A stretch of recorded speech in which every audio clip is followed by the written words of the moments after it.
السلام علیکم ورحمۃ اللہ وبرکاتہ۔ الحمد للہ وحدہ والصلاة والسلام علی من لا نبی بعدہ، اما بعد فاعوذ باللہ من الشیطان الرجیم، بسم اللہ الرحمن الرحیم۔ سبحان الذی اسری بعبدہ لیلا من المسجد الحرام الی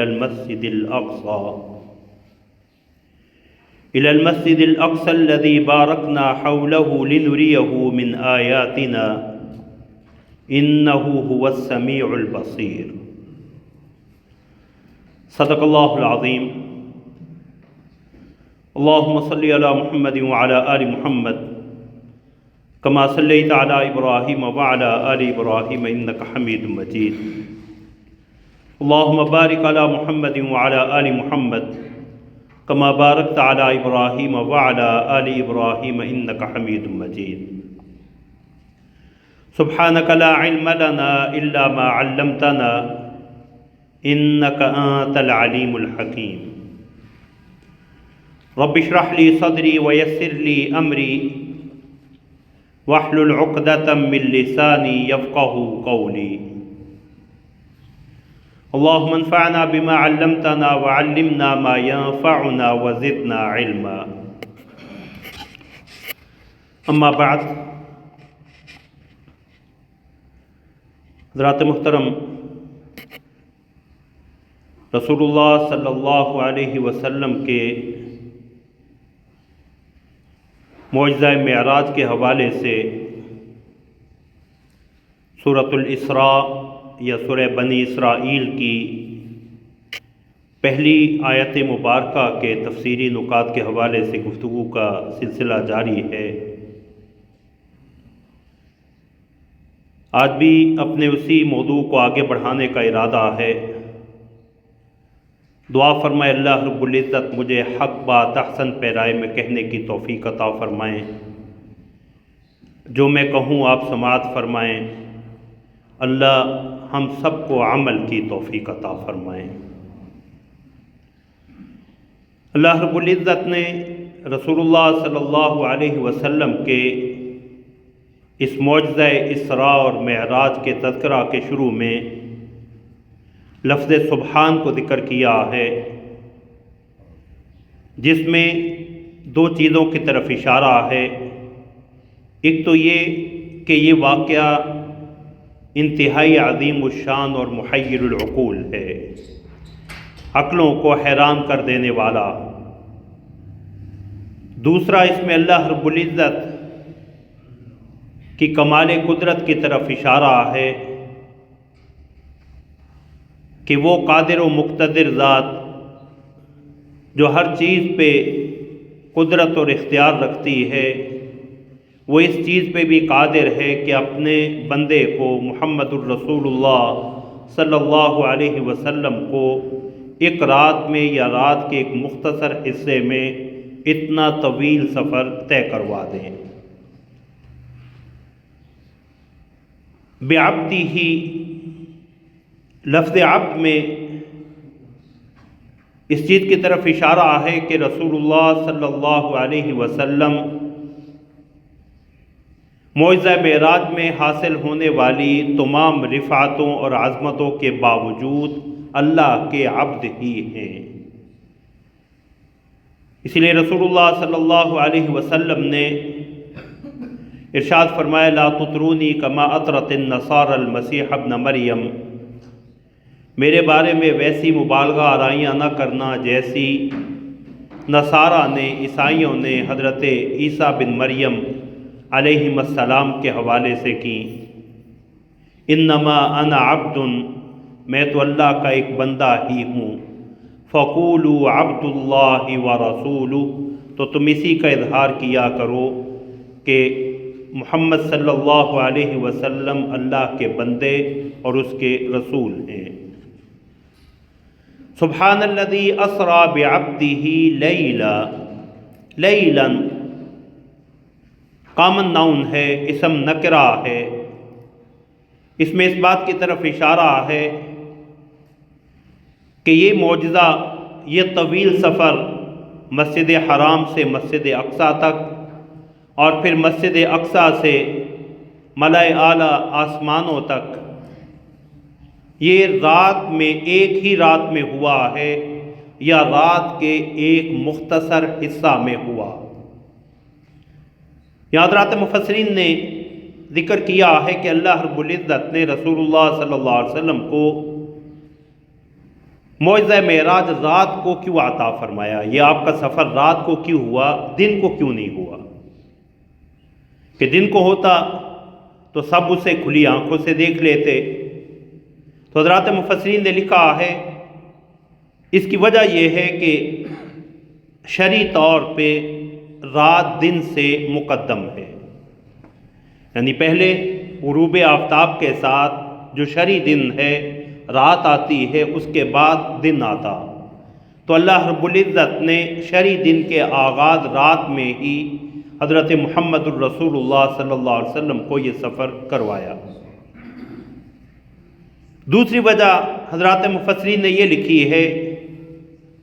کہ رات کا وقت خلوت اور سکون کا وقت ہے، اور رات کے خلوت و سکون کے اوقات میں محمد الرسول اللہ صلی اللہ علیہ وسلم کو یہ سفر کروانا آپ کے مزید اعزاز، اکرام اور آپ کی اس خصوصی حیثیت کا اظہار ہے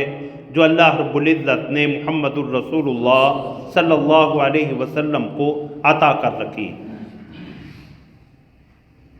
ایک وجہ حضرات مفسرین نے یہ بھی بیان فرمائی ہے کہ رات کے سفر میں لوگوں کا امتحان مقصود تھا کہ اگر دن کے اوقات میں رسول اللہ صلی اللہ علیہ وسلم کو یہ سفر کروایا جاتا، لوگ اپنی آنکھوں سے آپ کو براق پہ سوار مسجد حرام سے مسجد اقصیٰ کا سفر کرتے دیکھتے، تو ایمان لانا، یقین کرنا نسبتاً آسان تھا۔ لیکن رات کے وقت میں یہ سفر کروا کے جب لوگ عالم خواب میں تھے، امتحان مقصود تھا کہ یؤمنون بالغیب کے تقاضوں کو کون پورا کرتا ہے، کہ میرے پیغمبر صلی اللہ علیہ وسلم نے جب یہ کہہ دیا کہ اللہ رب العزت نے مجھے یہ سفر کروایا، تو انکار کون کرتا ہے، شش و پنج اور تذبذب میں کون پڑتا ہے، اور کامل تصدیق کر کے صدیق اکبر کے مقام پہ کون فائز ہوتا ہے۔ ایک وجہ حضرات مفسرین نے رات کے سفر کی یہ بھی بیان فرمائی ہے کہ اللہ رب العزت نے قرآن کریم میں اس چیز کا بیان کیا ہے کہ اللہ رب العزت کے خاص کرم، خاص احسان بالعموم رات کے اوقات میں ہی انسانیت کو عطا ہوئے ہیں۔ قرآن کریم جیسے عظیم نعمت انا انزلناہ فی لیلۃ مبارکہ، ہم نے اسے ایک بابرکت رات میں نازل کیا۔ انا انزلناہ فی لیلۃ القدر، ہم نے قرآن کے نزول کا آغاز یا لوح محفوظ سے آسمان دنیا میں بیت العزہ میں اسے لیلۃ القدر میں ہی اتارا۔ تہجد کی عظیم نعمت بھی رات ہی میں ہے، وَمِنَ اللَّيْلِ فَتَهَجَّدْ بِهِ نَافِلَةً لَكَ، جو اللہ رب العزت کے حضور خلوت میں اللہ کو منانے اور اپنی حاجات اور ضروریات کی تکمیل کے لیے سنہری وقت ہے، سب سے قیمتی وقت، جب اللہ رب العزت کی رحمت بندوں کی طرف متوجہ ہو کے ندا دے رہی ہوتی ہے، حل من مستغفر فاغفر له، کوئی معافی مانگنے والا ہو میں اسے بخش دوں، حل من مسترزق فارزقہ، کوئی رزق کی تنگی کی شکایت لے کے آئے میں اس کے لیے رزق کے دروازے کشادہ کر دوں، حل من مبتلا فاعافی، کوئی کسی ابتلا اور آزمائش میں ہو میں اس کی آزمائشوں کو ختم کر کے اس کے لیے سعادت اور عافیت کے دروازے کھول دوں۔ حل من قضا حل من قضا، اللہ بندوں کی مختلف حاجات کے حوالے سے ندا دیتے ہیں کہ اپنی کوئی بھی حاجت ہو میرے حضور پیش کرو، میں تمہاری اس حاجت کو پورا کرنے پہ کامل قدرت اور اختیار رکھتا ہوں۔ تو حضرات مفسرین نے ایک وجہ یہ بھی بیان کی ہے کہ رات کے اوقات میں بالعموم اللہ رب العزت نے انسانوں کو جو نعمتیں عطا فرمائی ہیں وہ رات کو عطا فرمائی ہیں۔ حضرت موسیٰ علیہ السلام کو تورات کی نعمت ملی، شرف ہم کلامی، تو اس کے لیے بھی وَإِذْ وَعَدْنَا مُوسَىٰ 40 لَيْلَةً، ہم نے موسیٰ علیہ السلام سے 40 راتوں کا وعدہ کیا۔ رسول اللہ صلی اللہ علیہ وسلم اعلان نبوت کے باقاعدہ آغاز سے پہلے غار حرا میں جاتے تو یتحنث اللیالی ذوات العدد، کئی راتیں وہاں اللہ رب العزت کی عبادت میں مصروف رہتے۔ تو حضرات مفسرین نے لکھا ہے کہ رات کے معراج میں اس طرف بھی اشارہ ہے کہ اللہ رب العزت نے انسانیت کو جو نعمتیں عطا فرمائی ہیں بالعموم وہ رات کو ملی ہیں، تو معراج جیسا عظیم معجزہ اور یہ عظیم نعمت بھی اللہ رب العزت نے اسی سنت الہیہ اور اپنے اسی قانون کے مطابق رات ہی کو عطا فرمایا۔ سبحان الذی اسری بعبدہ لیلا، یہاں حضرات مفسرین نے ایک اور چیز کی طرف بھی اشارہ کیا ہے کہ جس رات میں رسول اللہ صلی اللہ علیہ وسلم کو معراج کروایا گیا یہ ایک عظیم رات ہے، اور یہ تنوین اس کی عظمت کی بھی دلیل ہے کہ پاک ہے وہ ذات جو اپنے بندے کو ایک عظمت والی رات میں مسجد حرام سے مسجد اقصی میں لے گئی۔ اب لیلۃ الاسراء یا معراج کی رات افضل ہے یا لیلۃ القدر؟ حضرات محدثین اور مفسرین نے اس معاملہ کو بھی ذکر کیا۔ اگرچہ امام ابن قیم رحمۃ اللہ علیہ کا موقف یہ ہے کہ رسول اللہ صلی اللہ علیہ وسلم نے چونکہ لیلۃ الاسراء یا لیلۃ المعراج کی الگ سے کوئی فضیلت بیان نہیں فرمائی، تو ہمیں لیلۃ القدر کے ساتھ اس کے موازنے کی ضرورت نہیں ہے، لیکن امام ابن قیم رحمۃ اللہ علیہ ہی نے اپنے استاد محترم شیخ الاسلام ابن تیمیہ رحمۃ اللہ علیہ کے حوالے سے ذکر کیا کہ ان سے پوچھا گیا کہ لیلۃ الاسراء معراج کی رات افضل ہے یا لیلۃ القدر کی رات افضل ہے؟ تو امام ابن تیمیہ رحمۃ اللہ علیہ نے اس کا جواب یہ ارشاد فرمایا کہ رسول اللہ صلی اللہ علیہ وسلم کی ذات کے اعتبار سے دیکھا جائے تو معراج کی رات آپ کی ذات کے لیے زیادہ افضل ہے، کیونکہ اس میں رسول اللہ صلی اللہ علیہ وسلم کو جو عظمتیں اور رفعتیں عطا کی گئیں وہ آپ کی ذات کے ساتھ خاص تھیں۔ مسجد حرام سے مسجد اقصی جانا،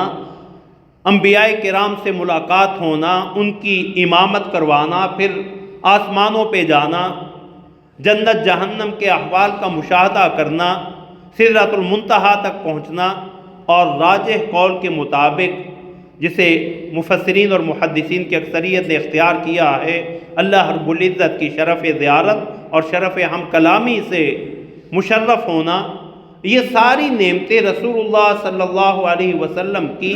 ذات کے ساتھ خاص ہیں، لہذا یہ رات رسول اللہ صلی اللہ علیہ وسلم کی ذات کے اعتبار سے آپ کے لیے زیادہ افضل ہے، لیکن امت کے لیے لیلۃ القدر جو ہے وہ لیلۃ الاسراء اور لیلۃ المعراج سے زیادہ افضل ہے، اس لیے کہ امت کو جو نعمتیں عطا ہوئی ہیں لیلۃ القدر میں، قرآن کریم جیسی عظیم نعمت کا ملنا، اس رات اللہ رب العزت کی عمومی مغفرت اور رحمت کا عطا ہونا، اور پھر خود قرآن کریم نے اسے جو لیلۃ القدر خیر من الف شہر، 1000 مہینوں سے بہتر قرار دیا، تو یہ فضیلت قرآن و حدیث میں لیلۃ الاسراء یا لیلۃ المعراج کو حاصل نہیں ہے۔ تو امت کے لیے لیلۃ القدر جو ہے وہ زیادہ افضل ہے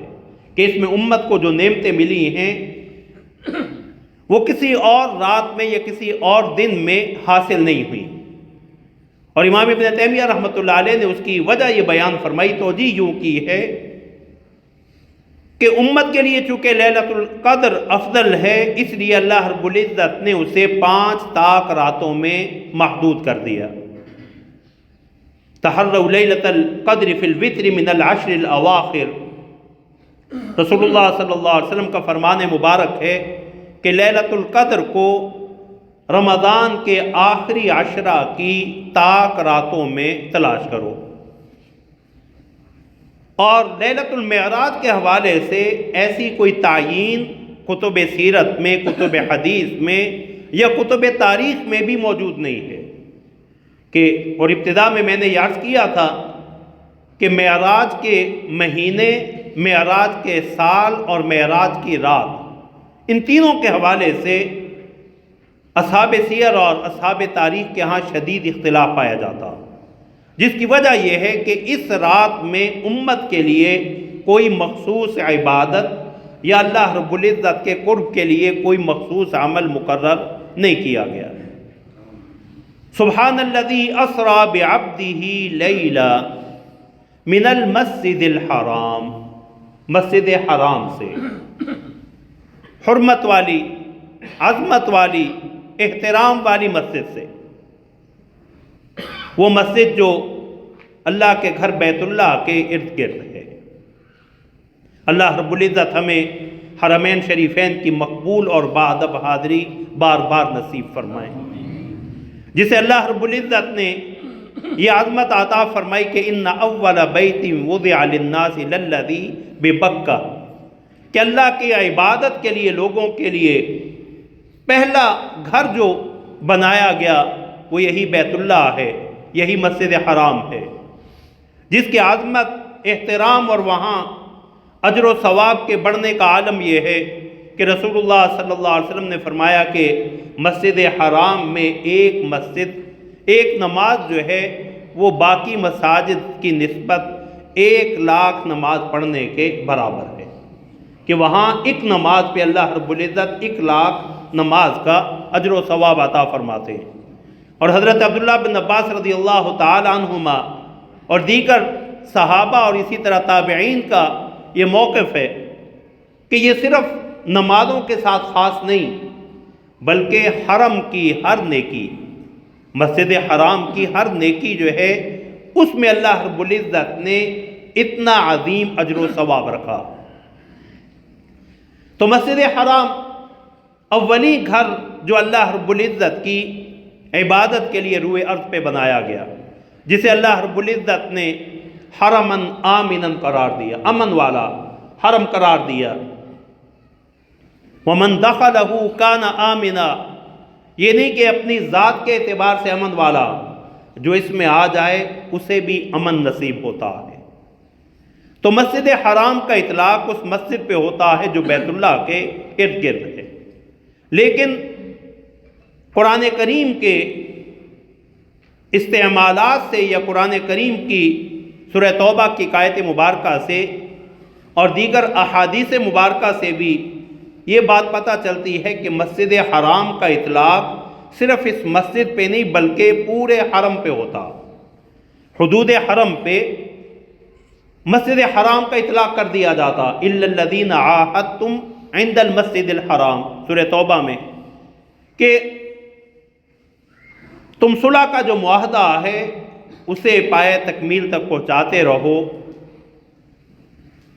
اور ان کے علاوہ جو لوگ جنہوں نے معاہدہ کی خلاف ورزی کی ہے ان سے لڑو، سوائے ان لوگوں کے جن سے تم نے مسجد حرام کے پاس معاہدہ کیا۔ اور یہ مسجد حرام کے اندر معاہدہ نہیں ہوا بلکہ حدیبیہ کے موقع پہ ہوا، حدیبیہ کے مقام پہ ہوا ہے۔ تو اسی بنا پہ مسجد حرام کے اس مفہوم کی بنا پہ کہ مسجد حرام سے جہاں یہ مسجد مراد ہے وہیں پورا حرم بھی مراد لیا جا سکتا ہے، معراج کے آغاز کے حوالے سے جو مختلف روایات ملتی ہیں ان میں بھی تطبیق ہو جاتی ہے کہ رسول اللہ صلی اللہ علیہ وسلم سے 3 طرح کی روایات معراج کے آغاز کے حوالے سے ثابت ہیں۔ میں کہ میں اپنے گھر میں تھا، میں ام ہانی رضی اللہ تعالی عنہ کے گھر تھا، یا بیت اللہ میں، اور بیت اللہ میں بھی حتیم میں، یہاں سے مجھے لے جایا گیا۔ تو حضرات محدثین نے لکھا ہے اور مفسرین نے بھی اسے ذکر کیا کہ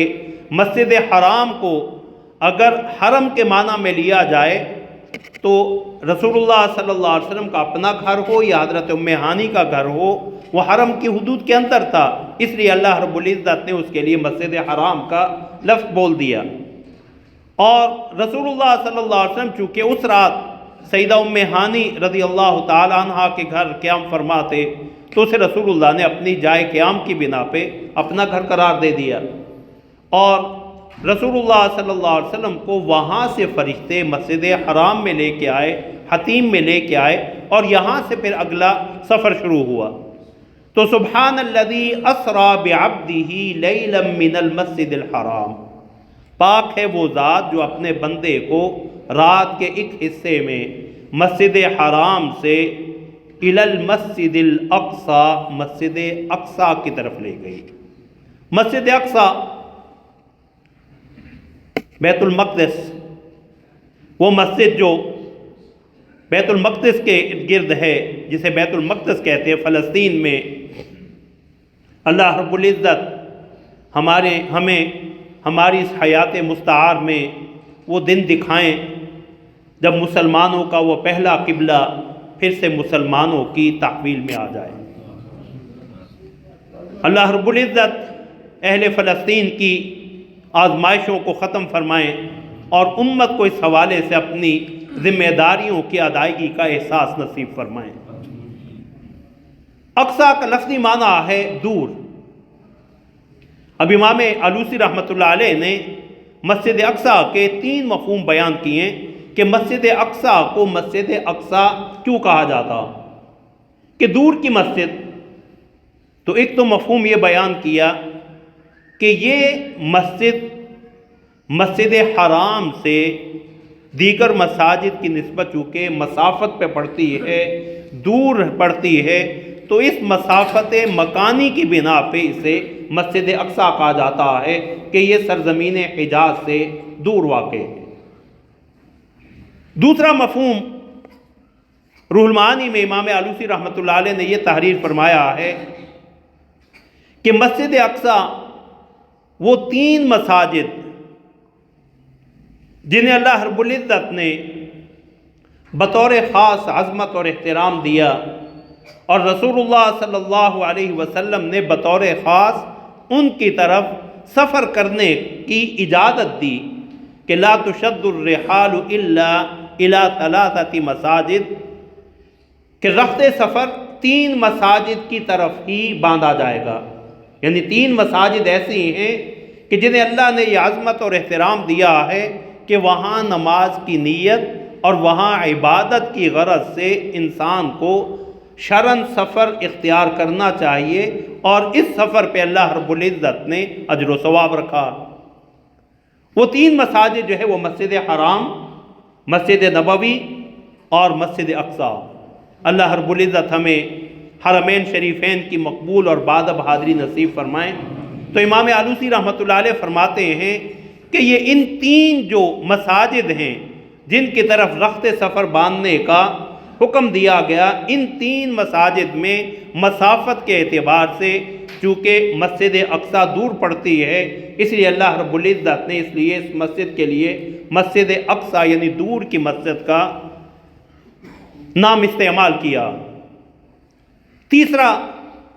مفہوم امام آلوسی رحمۃ اللہ علیہ نے لکھا ہے لِبُعْدِهِ عَنِ النَّجَاسَاتِ وَالْأَقْذَارِ، کہ اللہ رب العزت نے اسے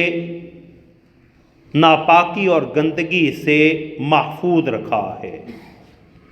دعا فرمائیں اللہ رب العزت اسے یہود کے ناپاک قدموں سے پھر سے پاک فرما دے۔ تو سبحان الذی اسری بعبدہ لیلا من المسجد الحرام الی المسجد الاقصی، پاک ہے وہ ذات جو اپنے بندے کو رات کے ایک حصے میں مسجد حرام سے مسجد اقصی تک لے گئی، الذی بارکنا حولہ،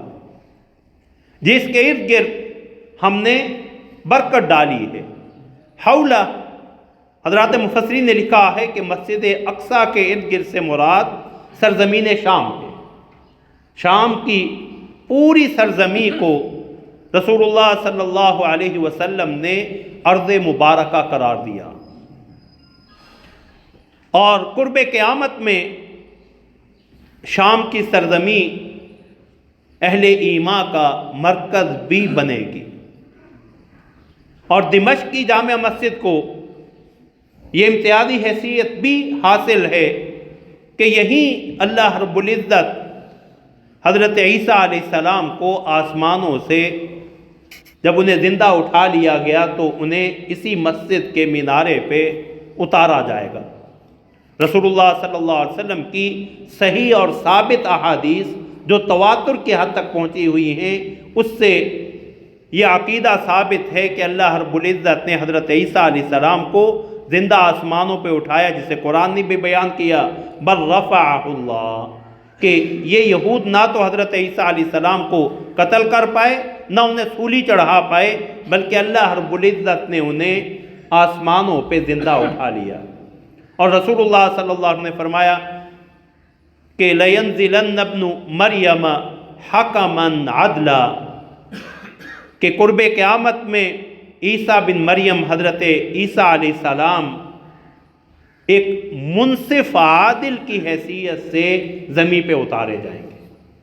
تو حضرت عیسیٰ علیہ السلام کا اترنا ختم نبوت کے منافی نہیں، کہ ان کا آنا نبی کی حیثیت سے نہیں ہوگا، بلکہ رسول اللہ صلی اللہ علیہ وسلم کے ایک امتی کی حیثیت سے ہوگا۔ اس لیے رسول اللہ صلی اللہ علیہ وسلم نے فرمایا کہ وَلَيَكْسِرَنَّ الصَّلِيبَ وَلَيَضَعَنَّ الْجِزْيَةَ، حضرت عیسیٰ علیہ السلام جہاں دجال کو قتل کریں گے، اہل ایمان کے ساتھ مل کے فتنہ دجال کا خاتمہ کریں گے، وہیں حضرت عیسیٰ علیہ السلام جزیہ کو بھی ختم فرما دیں گے۔ جزیہ یعنی اہل کتاب اگر ایمان نہ لائیں اور اسلام کی بالادستی کو قبول کر لیں تو وہ خراج یا تاوان کی صورت میں جو رقم ادا کرتے ہیں کہ اسلامی حکومت انہیں ان کی مذہبی آزادی دے، تو اسے جزیہ کہا جاتا، اور میں حضرت عیسیٰ علیہ السلام جو ہے اس جزیہ کا خاتمہ کر دیں گے، پھر میری نبوت اور رسالت پہ ایمان لائے بغیر اور کوئی صورت باقی نہیں رہے گی۔ وَلَيَكْسِرَنَّ الصَّلِيبَ، اور صلیب کو بھی توڑ ڈالیں گے، صلیب کو، تاکہ نصارہ کو یہ شبہ نہ ہو کہ عیسیٰ علیہ السلام پھر سے دین عیسائیت کی ترویج کے لیے آئے۔ یہی وجہ ہے کہ انہی احادیث مبارکہ میں آتا ہے کہ جب پہلی نماز کا وقت ہوگا، جب اللہ کے حکم سے فرشتے حضرت عیسیٰ علیہ السلام کو دمشق کی جامع مسجد کے مینارے پہ اتاریں گے، اور رسول اللہ صلی اللہ علیہ وسلم نے فرمایا وہ اس کیفیت میں ہوں گے جیسے آدمی غسل کر کے نکلتا اور اس کے بالوں سے جو ہے وہ قطرے پانی کے ٹپک رہے ہوتے ہیں، اور میں اس طرح وہ آئیں گے، اور اس وقت مسجد کے امام حضرت عیسیٰ علیہ السلام کو مصلی امامت پہ بڑھنے کی درخواست پیش کریں گے کہ آپ امامت کروائیں، تو حضرت عیسیٰ علیہ السلام اس پہلی نماز کی امامت نہیں کروائیں گے، بلکہ فرمائیں گے کہ الامام منکم، امام تمہیں میں سے ہوگا۔ یہ بھی اس چیز کی طرف اشارہ ہے کہ حضرت عیسیٰ علیہ السلام امتی کی حیثیت سے آئیں گے، پیغمبر کی حیثیت سے نہیں آئیں گے۔ تو الی المسجد الاقصی الذی بارکنا حولہ، وہ مسجد اقصی جس کے ارد گرد ہم نے برکتیں رکھی، یہ برکت ظاہری بھی ہے، باطنی بھی ہے۔ باطنی برکت سرزمین انبیاء ہے، بہت سے انبیاء کی بعثت اسی سرزمین میں ہوئی، اور بہت سے انبیاء کا جائے دفن بھی ہے، اور ظاہری برکات جو ہے اللہ رب العزت نے سرزمین شام کو جو زرخیزی عطا فرمائی ہے، وہاں کے سرسبز علاقے، وہاں کے لہلہاتے باغات اور فصلیں، وہاں کی نہریں، یہ ساری ظاہری برکت ہیں جس کی طرف قرآن کریم نے اس آیت کریمہ میں اشارہ فرمایا۔ تو اس آیت کریمہ میں رسول اللہ صلی اللہ علیہ وسلم کے اس سفر معراج کے ابتدائی حصے کا اللہ نے ذکر فرمایا کہ پاک ہے وہ ذات جو اپنے بندے کو رات کے ایک حصے میں مسجد حرام سے مسجد اقصیٰ لے گئی، جس کے ارد گرد ہم نے برکتیں نازل فرمائی ہیں۔ اللہ رب العزت نے توفیق دی تو انشاءاللہ آیت کریمہ کا اگلا حصہ اگلے جمعہ بیان ہوگا۔ اللہ ہمیں عمل کی توفیق عطا فرمائے۔